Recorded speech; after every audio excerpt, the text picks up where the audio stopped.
Assalamualaikum warahmatullahi wabarakatuh. Saya Gemi Puspa dari kelas 21A, Magister Manajemen Logistik. Video ini dibuat sebagai syarat untuk menyelesaikan ujian tengah semester mata kuliah kepabeanan dan ekspor impor. Baik, saya akan langsung share screen. Oke, akan segera saya mulai. Untuk soal nomor satu, yaitu jelaskan prosedur ekspor salah satu jenis produk furnitur. Jelaskan kategori barang ekspor tersebut, pos tarif atau HS code, dan sebutkan satu negara tujuan ekspornya. Oke, di sini saya membuat skema bahwa saya akan mengekspor headboard seperti ini, seperti gambar di sini. Headboard itu adalah bantalan kasur seperti itu, di mana saya akan mengekspor dari Jepara, Jawa Tengah, ke Belanda. Ini ringkasan skema jawabannya untuk jawaban nomor satu dan nomor dua. Produknya headboard rotan, asal produknya dari Jepara, Jawa Tengah, negara tujuannya Belanda, pelabuhan muatnya di Tanjung Emas, Semarang, pelabuhan tujuannya di Rotterdam Port, pengiriman laut FCL, pembayarannya memakai LC, skema penyerahan barang atau Incotermnya menggunakan DDP, sampai gudang bayar Belanda. Kategori barangnya furnitur rumah tangga berbahan alami rotan, termasuk dalam kategori furnitur kamar tidur, di mana HS code-nya setelah saya cek di NSW yaitu 94038990. Furniture of other material not of metal, not of wood, rattan and bamboo. Oke, ini adalah prosesnya, proses ekspornya, di mana dimulai dengan sebenarnya sebelum ini itu ada pra-ekspor. Pra-ekspor itu di mana kita mempersiapkan legalitas dan kontrak. Pertama, eksportir harus memiliki NIB dan akses OSS. Jadi, eksportir harus terdaftar sebagai eksportir umum. Kedua, eksportir dan buyer sepakat pada produk, harga, kuantitas material. Di sini saat kontrak dan LC dibuka, di mana setelah negosiasi produk harga Incoterm itu sudah deal, kuantitas juga. Setelah itu ada Incotermnya itu apa? Kalau di skema saya kan saya membuat Incoterm yang disetujuinya adalah DDP Gudang Belanda, dan pembayarannya menggunakan LC, di mana deliverynya soal tanggal pengiriman, port of loading dan unloadingnya sudah di sudah di sudah didealkan pada saat pembuatan kontrak itu. Lalu setelah kontrak ini ditandatangan kedua belah pihak, buyer dapat mengajukan pembukaan LC melalui bank di Belanda dan eksportir menunjuk advising bank di Indonesia. Seperti itu. Lanjut ke produksi dan pengemasan, karena di sini saya produknya itu em, headboard, di mana kalau kalau kerajinan itu dibuatnya custom. Jadi jadi setelah kontrak dan LC ditandatangan, barulah proses produksi dan pengemasan. Di mana proses produksi headboard rotan itu dilakukan di Jepara sesuai dengan spesifikasi kontrak. Untuk QC juga dilakukan internal oleh eksportir atau pihak ketiga. Lalu produk dikemas menggunakan karton ekspor, palet kayu, fumigasi jika jika diperlukan.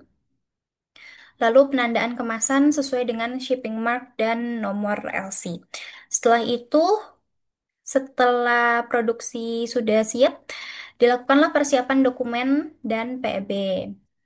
Dokumen-dokumen ekspor seperti biasa ada komersial invoice, packing list, shipping instruction, sales contract, COO atau Certificate of Origin, lalu pengajuan PEB ke INSW dengan melampirkan dokumen ke sistem seperti invoice, packing list seperti yang sebelumnya disebutkan, lalu eh, clearance bea cukai seperti itu.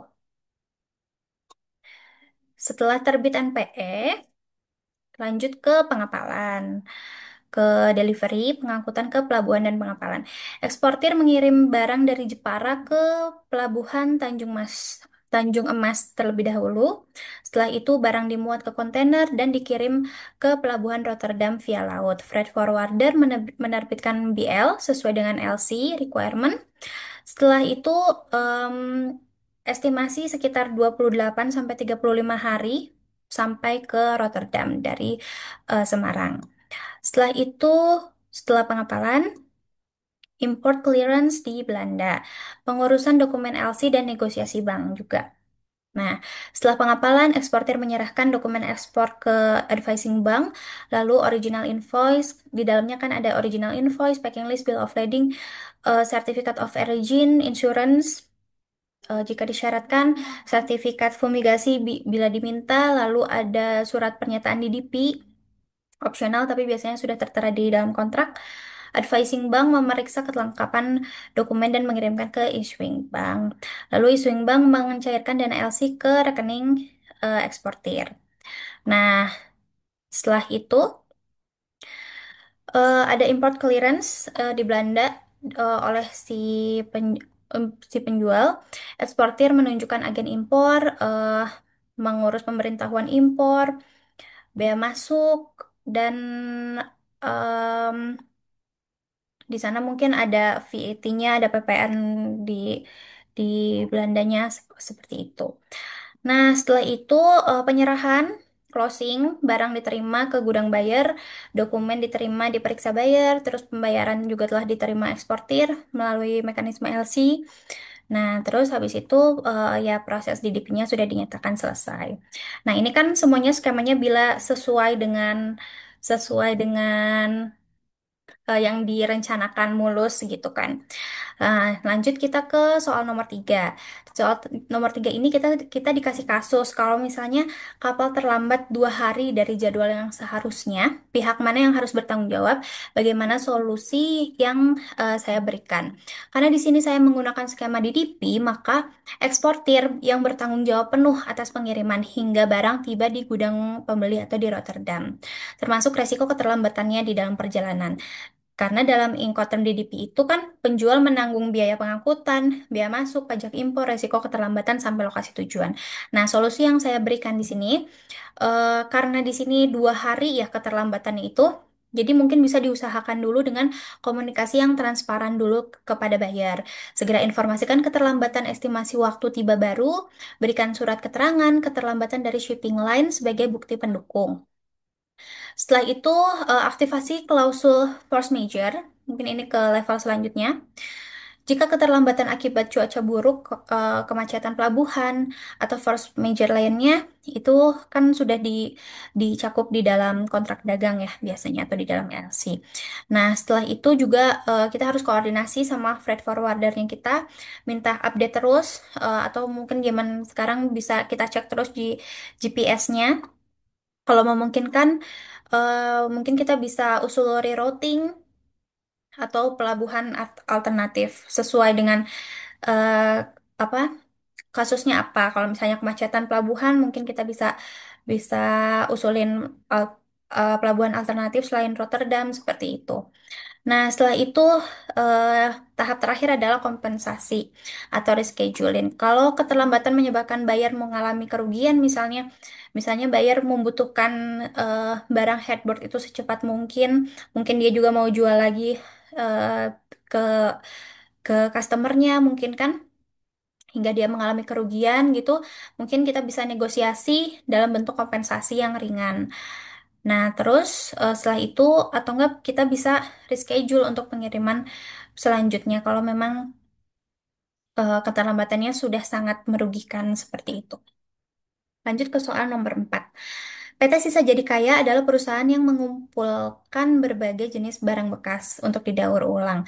Dalam rangka uji coba, perusahaan melebur logam-logam dari sisa-sisa aluminium dan kemudian dicetak menjadi pintu kamar mandi. Apabila pintu tersebut diekspor, maka perusahaan dapat menggunakan origin kriteria apa?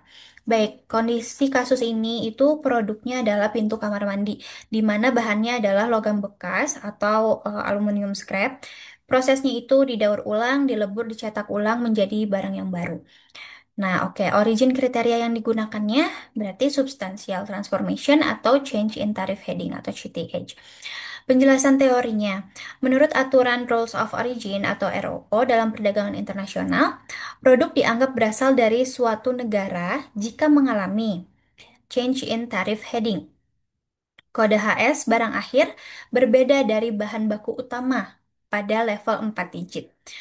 Substantial transformation, barang barang berubah bentuk, fungsi, dan nilai ekonomisnya secara signifikan. Oke, kan di sini dari logam-logam sisa aluminium menjadi pintu kamar mandi. Jadi secara bentuk berbeda, secara nilai ekonomisnya juga berbeda, secara fungsi juga berbeda.